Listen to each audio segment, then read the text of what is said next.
শিবির যদি গুপ্ত রাজনীতি করতে চায়, আল্লাহু আকবার বলে রামদান নিয়ে কাউকে হামলা করতে চায়, ছাত্র অধিকার পরিষদ সাধারণ শিক্ষার্থী নিয়ে তাদের বিরুদ্ধে লাল কার্ড প্রদর্শন করবে। প্রায় সরকারি দপ্তর এবং চাকরিতে 4,68,220টি পদ খালি রয়েছে। আমরা বর্তমান সরকারের প্রতি আহ্বান জানাই, অনতিবিলম্বে সরকারি দপ্তর এবং চাকরিতে বিদ্যমান 4,68,220টি শূন্য পদে নিয়োগ প্রয়োগ করতে হবে। এই 4 লাখ পদে যদি নিয়োগ করা হয় তাহলে ছাত্র সমাজের কর্মসংস্থান তৈরি হবে, বেকারত্ব হ্রাস পাবে।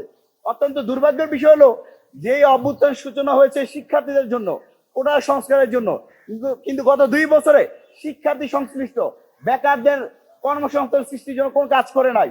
অন্তর্বর্তীকালীন সরকার 18 মাসে ওইভাবে কোনো নিয়োগ প্রক্রিয়ায় তারা সার্কুলারই করে নাই, নিয়োগ দেয় নাই, যার কারণে 28 লাখ থেকে বর্তমানে প্রায় আরো 2 লাখ 30 লাখ শিক্ষার্থীরা বেকার রয়েছে।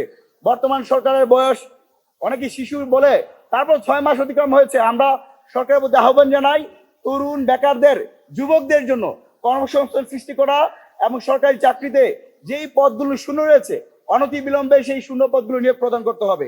আমরা দেখতে পেয়েছি যে বর্তমানে যে শিক্ষা প্রতিষ্ঠানে যে অস্থিরতা, আমরা ছাত্র অধিকার পরিষদের পক্ষ থেকে স্পষ্ট করে বলতে চাই, ছাত্র দল যদি এরকম পেশি শক্তি প্রদর্শন করতে চায়, শিবির যদি গুপ্ত রাজনীতি করতে চায়, আল্লাহু আকবার বলে রামদান নিয়ে কাউকে হামলা করতে চায়, ছাত্র অধিকার পরিষদ সাধারণ শিক্ষার্থী নিয়ে তাদের বিরুদ্ধে লাল কার্ড প্রদর্শন করবে। কোনোভাবেই অভ্যুত্থান পরবর্তী সময়ে আমরা ক্যাম্পাসগুলোতে শিক্ষার সুষ্ঠু পরিবেশ বিঘ্নিত হয় এরকম কোনো কর্মকাণ্ডকে আমরা বরদাস্ত করবো না। আমরা সরকারের প্রতি আহ্বান জানাই, সরকার যেন শিক্ষা প্রতিষ্ঠানগুলোতে এরকম কঠোর নজরদারি রাখে এবং গবেষণা খাতে আরো যে বাজেট দেওয়া হয়েছে সেই বাজেটের সঠিকভাবে যেন ব্যয় করা হয়। আমরা আমাদের বক্তারা বলেছেন, শেখ হাসিনা 5 আগস্ট তিনি ভারতে বক্তব্য দিয়েছেন, কিন্তু আমরা ভেবেছিলাম তার এই বক্তব্যে যে বিশ্বের ইতিহাসে একটা বিরল ঘটনা, একটি গণতান্ত্রিক রাষ্ট্রের বিশ্বে কোথাও হয়েছে কিনা, 1 মাসে প্রায় 2000 মানুষকে হত্যা করা, 30,000 অধিক মানুষকে পঙ্গুত্ব করা, 557 জন মানুষকে চিরতরে চোখ হারানো, সেই 4 বছরের শিশু আব্দুল আহাদ যিনি বাসায় খেলা করছিলেন তাকে শেখ হাসিনার রক্ষাকারী বাহিনী পুলিশ হেলিকপ্টার থেকে গুলি করে হত্যা করা, রিয়াগোবকে একইভাবে হত্যা করা। আমরা দেখেছি ইয়ামিনকে নির্মমভাবে হত্যা করার পর পুলিশের এপিসি থেকে তাকে কিভাবে নিষ্ঠুরভাবে ফেলে দিয়েছে।